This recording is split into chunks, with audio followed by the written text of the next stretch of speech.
guys, my name is Victoria Pavlov. I'm the Photoshop artist. Welcome to my studio. Guys, you asked me, I heard you. So, today we will create a zombie related image in Adobe Photoshop. Let's start. I have opened Adobe Photoshop and also I have created my simple document. You can create your document in any size you like. Now I have only one layer, background layer. I have opened PixelScript plugin with all 3D objects I downloaded from pixelscript.com. I will click on this window and voila! I can rotate my 3D object directly from PixelScript plugin window. I will click on this window and I will rotate it. Using the move tool, I will resize my window. I will make it bigger. Also, I will reposition it. And after I'm happy with everything, I will click OK. Let's zoom in. Now, I will ask a PixelScript plugin that I don't need shadow in this 3D object because this shadow will be not visible anyways, but I would love to have my 3D object in high resolution. So I will switch from high to low, from low to high resolution, just like this. Now guys, I have opened my Creative Cloud library with all my images I downloaded and licensed from Adobe Stock. You can use any images you like. And here I have a background image I would like to use. But before that, I will click on my background layer and I will click on my image in Creative Cloud library and I will drag it into my document, just like this. I will resize it using the move tool and I will reposition it just like this. Perfect. And I will click OK to accept this layer. Maybe guys, I will maybe I will move my background layer a little bit down. Let's see. Yes, something like this. I like this composition more. Oh yes, just like this. And I will click OK to accept this layer. Perfect. I love it. Also, in my Creative Cloud library, I have this beautiful zombie image I downloaded and licensed from Adobe Stock. Let's scroll up my library. And I remember I have my zombie in here. Let's see, where is he? Here. I will click on this zombie image and I will drag it into my document, just like this. I will reposition it. This image is too big for me. I will bring size down and I will reposition it in the middle, slightly to the left side of my document, just like this. Maybe a little bit smaller. Yes, kind of he's crawling up to the window. And I will click OK to accept these changes. Definitely I need to remove this white background. I will click on quick selection tool, just like that, and I will click on select subject button in the options bar. Just like this. Photoshop selected everything perfectly. After everything was selected, I will click on select and mask icon and voila, I was redirected to select and mask a workspace, my favorite workspace in Adobe Photoshop. Here I will click on this decontaminate colors box, just like this, and voila, I don't need to do anything else. Photoshop does the job. Only one thing I want to do, I want to specify output to new layer with layer mask, and I will click OK. Photoshop creates a new layer with layer mask. My original zombie layer is hidden, so I will delete it because I don't need this layer anymore. How handsome is he? I love it. If I would like to bring size down, resize of this zombie layer, I can do it at any time, maybe a little bit bigger, just like this. Yes, I love it. And I will click OK to accept these changes as well.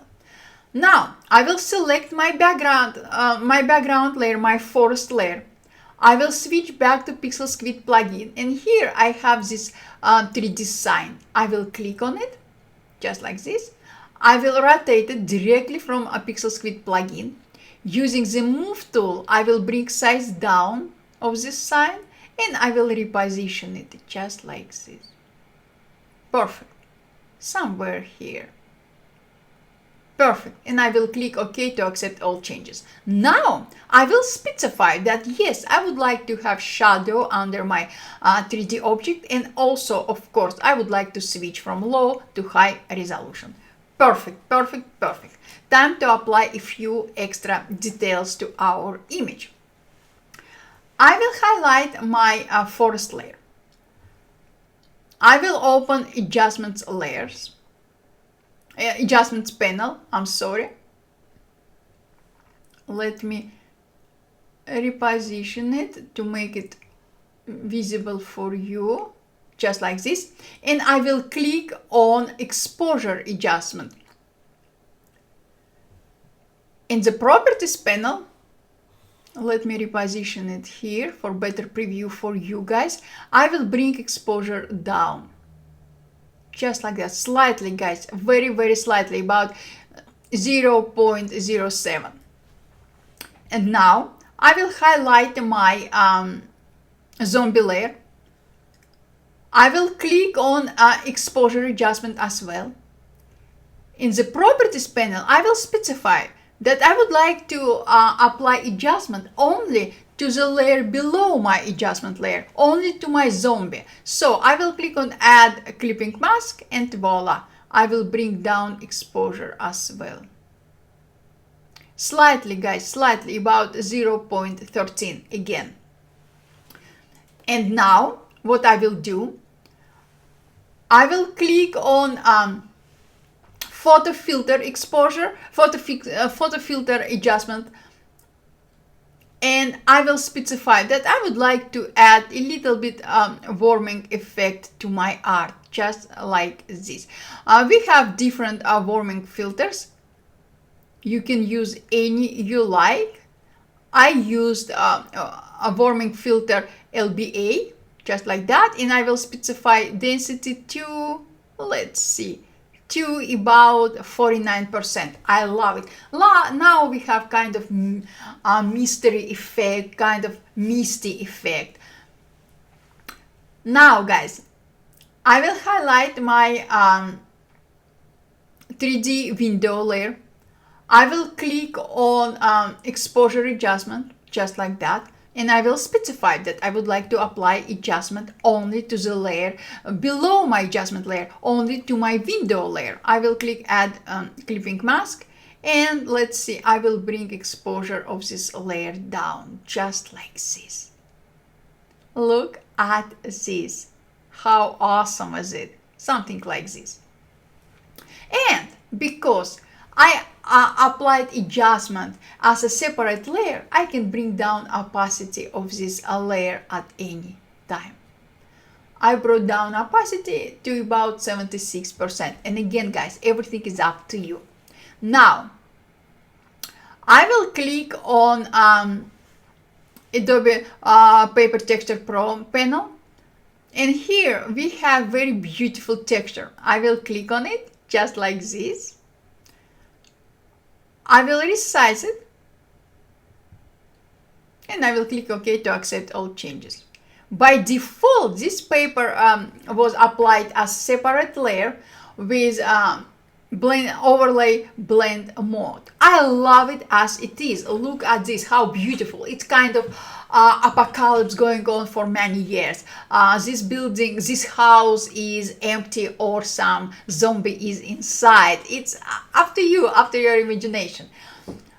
Because again, this texture was applied as a separate layer, I can bring down opacity of this layer to about 80%. And guys, this paper was applied also with a layer mask. I will click on this layer mask.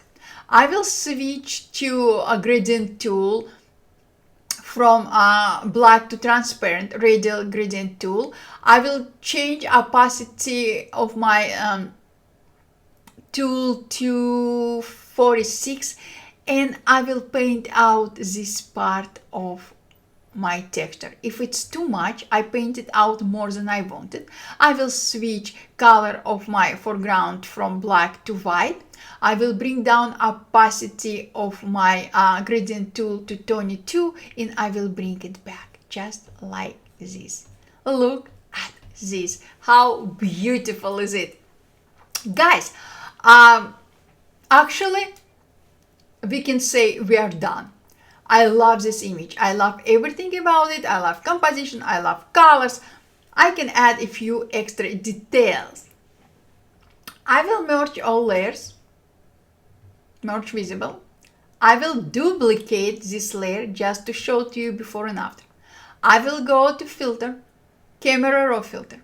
And here I can add a few extra details to my image. First of all, before I will start, I would like to try one thing. I will click on profiles, and here guys, we have so many different profiles we can work with.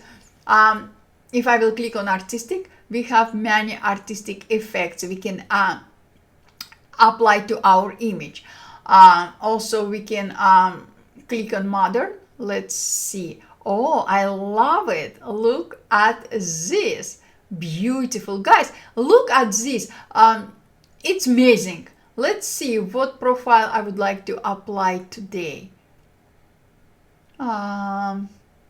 Difficult. A lot of so many wonderful choices. I will click on modern 03, and we have amount slider.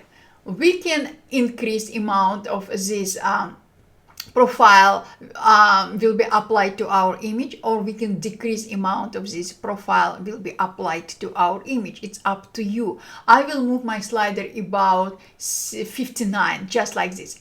I will close profile browser, and here in my basic workspace, I will decrease exposure, just like that. I will increase contrast. What about highlights? Let's see. I will increase highlights, because if I will increase highlights, I have kind of morning or autumn effect on our background or our horizon line, and I love it. What about shadows? I will bring shadows down about -5. Whites, I will bring whites down about -1. What about texture, clarity, and dehaze?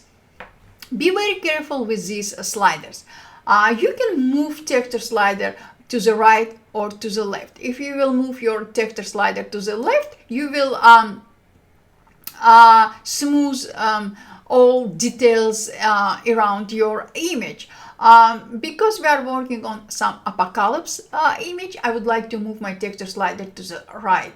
So I'm kind of adding a little bit more detail, more texture into my art. Same with clarity, slightly guys, about +2.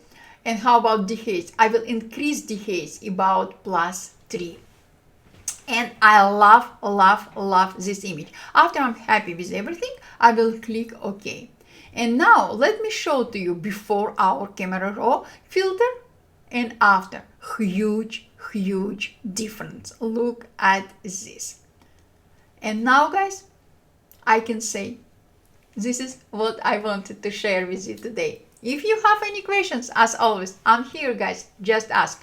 Thank you for all your time, super appreciated. Thank you guys for all your support. Just let me know if you want me to record something for you. Let me know. I will be more than happy to do it for you. Thank you guys, and I will see you later. Bye.